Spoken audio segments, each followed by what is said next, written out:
Just a quick reminder to sign up for the Morin Academy newsletter. I'll put a link in the notes below. It's free. And also consider supporting the Morin Academy on Patreon. I'll put that information below as well.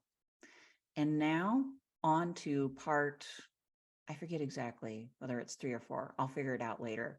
But of Plato's Gorgias, dealing with democratic rhetoric, how it can be very harmful, and also we'll deal with the question of in what way can it possibly be good. So we're at that point in the dialogue where Polus starts asking Socrates questions.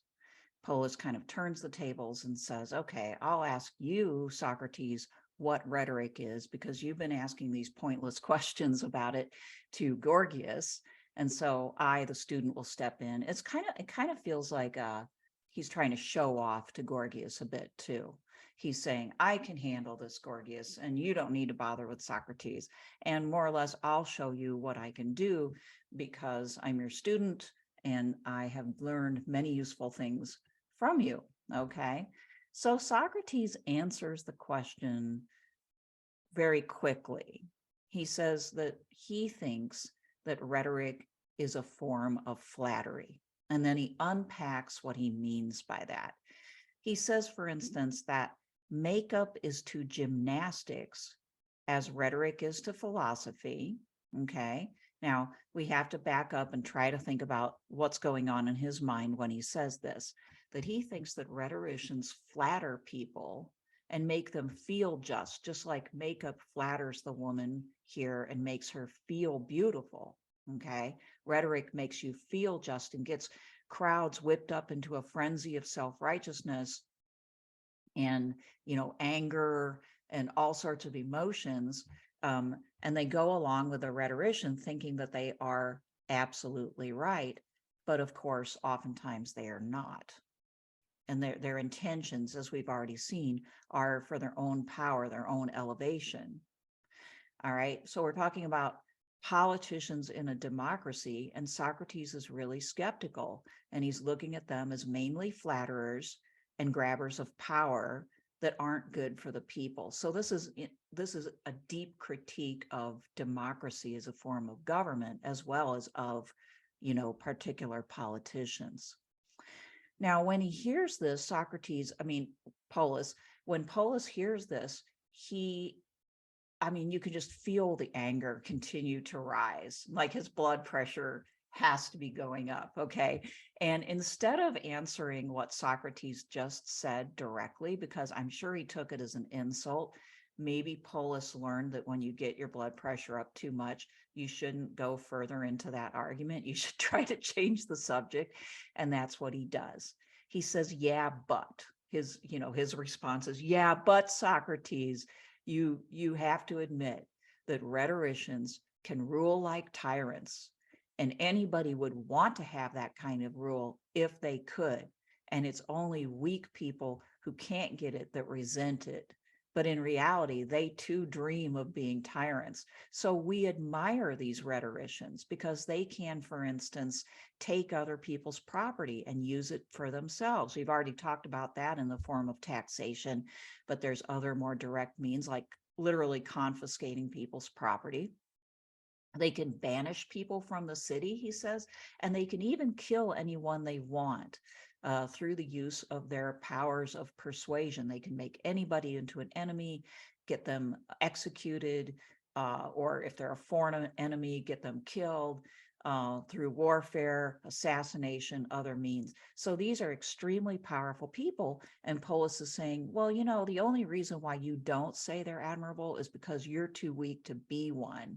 Okay. Whereas we're trying, Polus and the other students of Gorgias, we're trying to be that. And of course we would, because who wouldn't, and it's a matter of if I have enough skills, right? So now Socrates comes back and doesn't exactly directly answer him, but probably in his mind anyway, is going to the deeper issue that is motivating Polus. What motivates Polus is this desire for power. He wants power. So Socrates has to, in his mind, he has to convince Polus that doing what he's doing, following Gorgias, trying to be a successful politician, is actually going to make him have less power. Well, that's a really tough thing for Socrates to argue. He has to actually ask the question, what is real power? Now, political scientists tend to say that power is getting people to do things that they would otherwise not do. It's really just the means to make things happen. So a tyrant in the political science view could be like really, really powerful, even though he's really also very unjust. Now, obviously, Socrates does not believe that we ought to separate the concept of power from the concept of justice. He's got to argue pretty well how we tie those things together, why they have to be tied together. So he starts out asking the question, do you, Polis, think that any politician, any major rhetorician that you can think of has made mistakes that have turned out to harm him somehow, that they backfired, some decision he made, something that he got the Athenians to agree to, backfired and turned out to harm him, okay? And Polis can admit that politicians have made mistakes, sometimes really big ones, okay?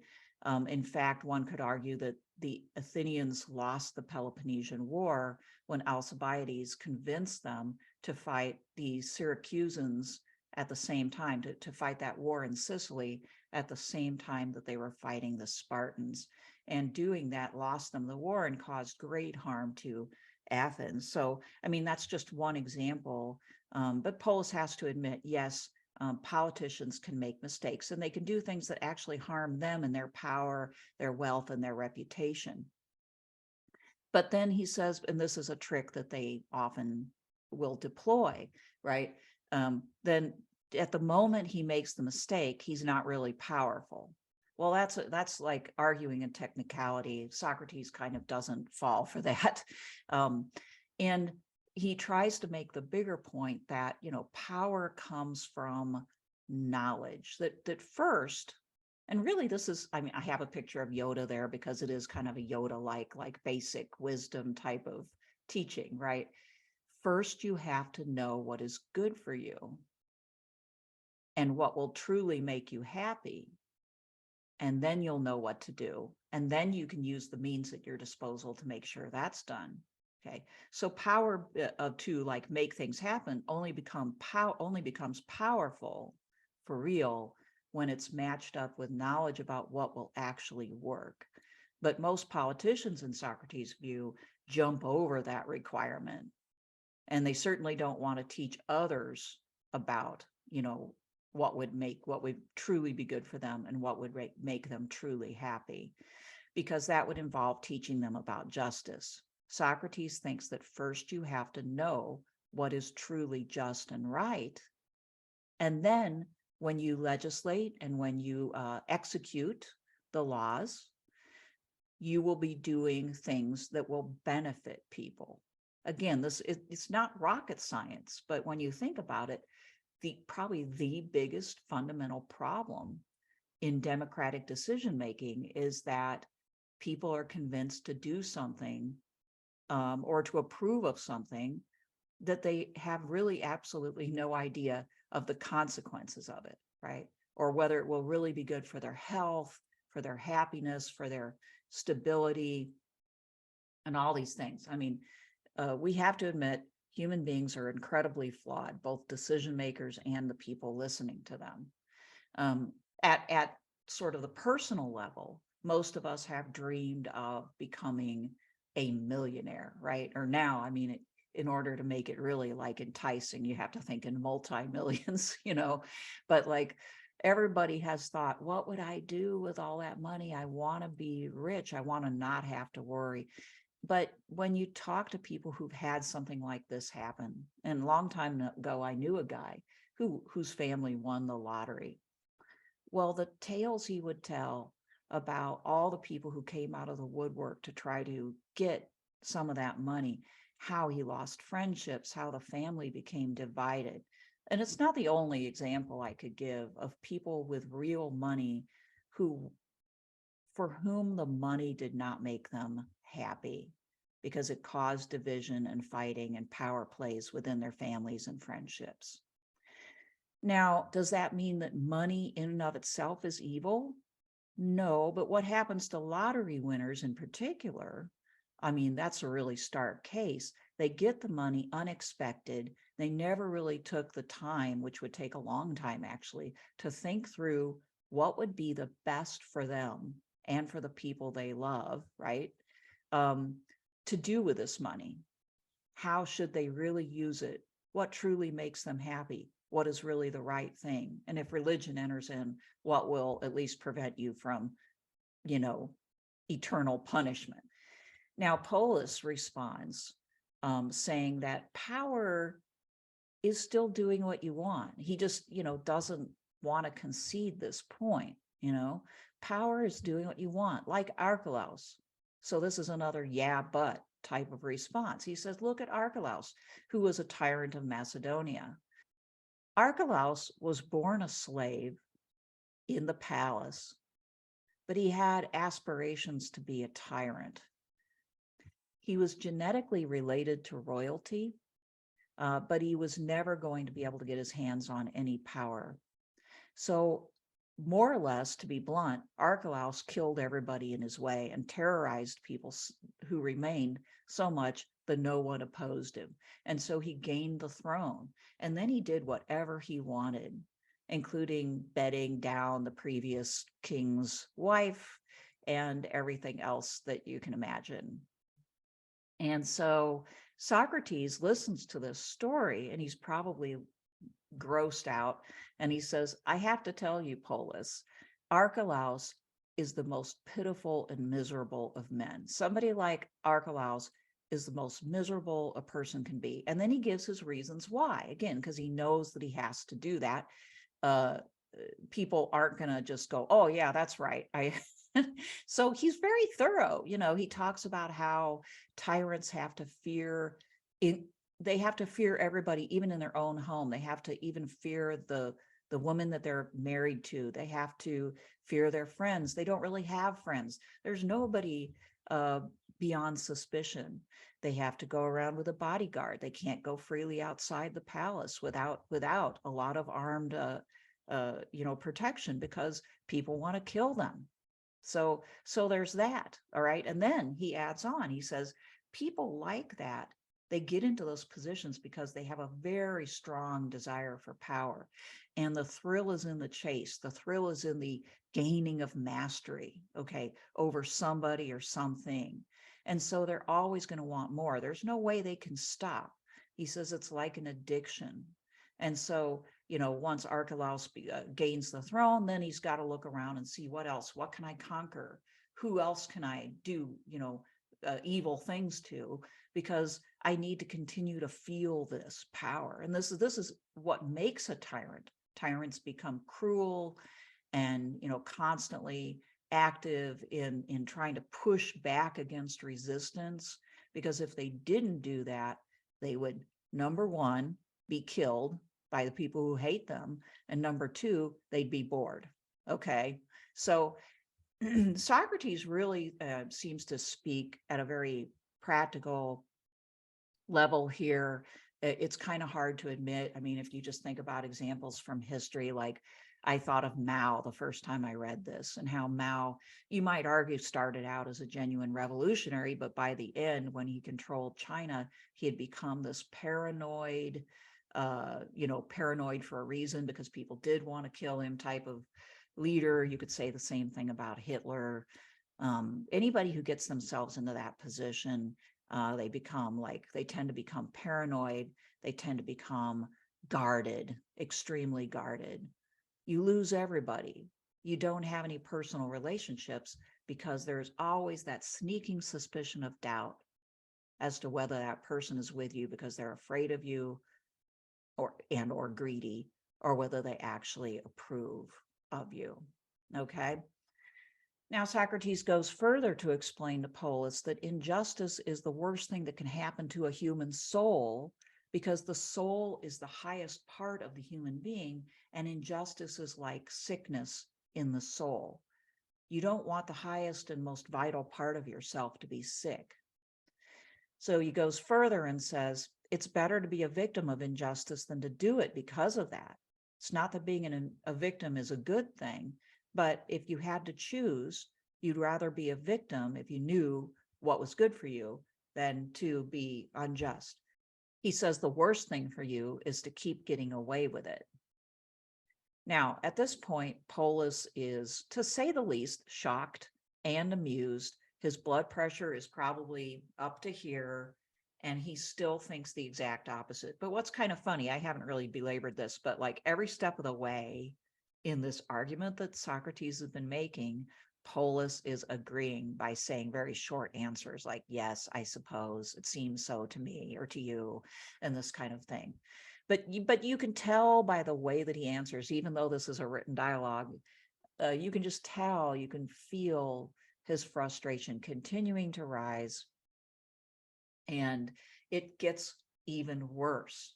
Okay. Socrates starts to get him into a real corner where he starts to look bad to the other people in the group who are listening. That is, Polis starts to look bad. Socrates gets Polis to agree that injustice is, quote, ugly, and that justice is beautiful. Okay. And then he gets him to agree to the definitions of what is ugly and what is beautiful.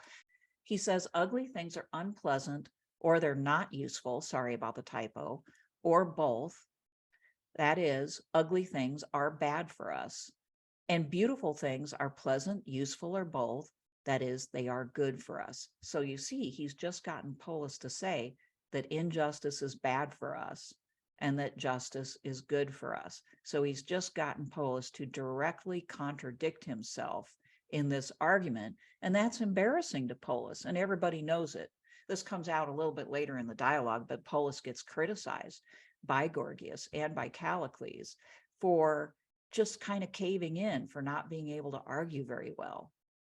Socrates has caught Polis in this contradiction where he says more or less that injustice is not admirable, but being a victim is even less admirable. Okay.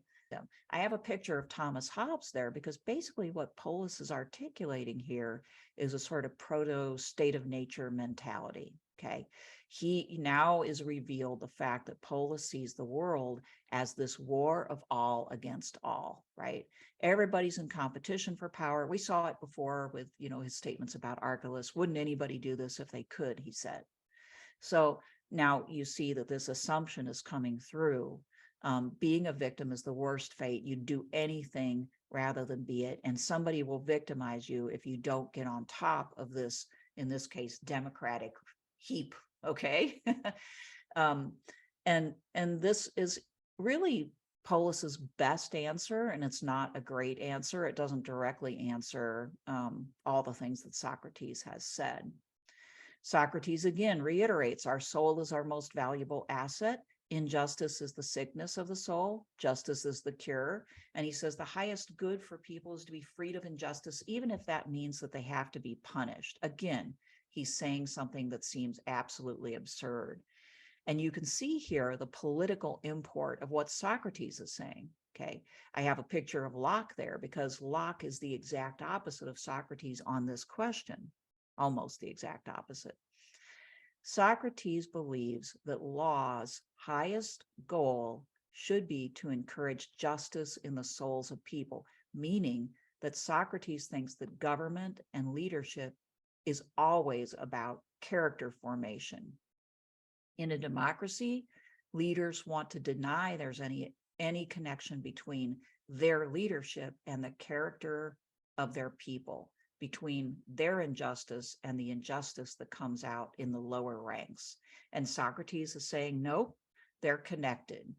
And government's highest mission is to shape people's character, and it's going to do it one way or the other. So the best way to do it is to think about what kind of citizens you want, and they should be just, and then legislate accordingly. Locke, the liberal social contract thinker, thinks that questions about justice and morality are generally best left to the individual to decide for himself, and that government should get out of the business of defining those things for people. He specifically made that argument regarding religion, but the liberal tenor generally is to step away from those types of questions. And government is seen sort of as the umpire amongst competing interests and values, rather than as kind of the more or less the architectonic power that shapes everything, including people's character. So we see a big difference there. I will end with this. In ancient Athens, it was actually considered grossly impious to bring justice to members of your own family, to in effect betray your family if they did wrong things. Yes, families shouldn't do wrong things. They also believe that. But if your brother was doing something illegal and you turned him into the authorities and he went to trial, you would be considered the impious, sacrilegious, beastly character who did that. Okay, should never be done. Socrates says the opposite. He says, if you love your brother and he's done something wrong, you should bring him to justice, because it's his only chance of being cured. Wow, talk about a culture clash here, okay? And at this point, Polus pops. He's like, well, you think that seems absurd to me. And Polus is falling back on the conventional opinion here for sure. And Socrates is being very radical. And I'm sure that you can imagine, regimes where people have turned their relatives into the police and informed upon their friends, and it doesn't sound good. And this is kind of like the underlying, somewhat scary radicalism of Socratic thinking. And it's not conservative. It ought to give people pause. All right. It's good when it works exactly right. But in most conditions, having this mentality might actually be wrong, because it potentially splits up families.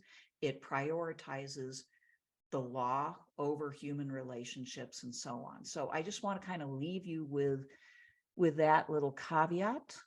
In general, Socrates comes off better than the rhetoricians in this dialogue, but his own view has some definite dangers. And Socrates' way of thinking is the very foundation of Western political systems.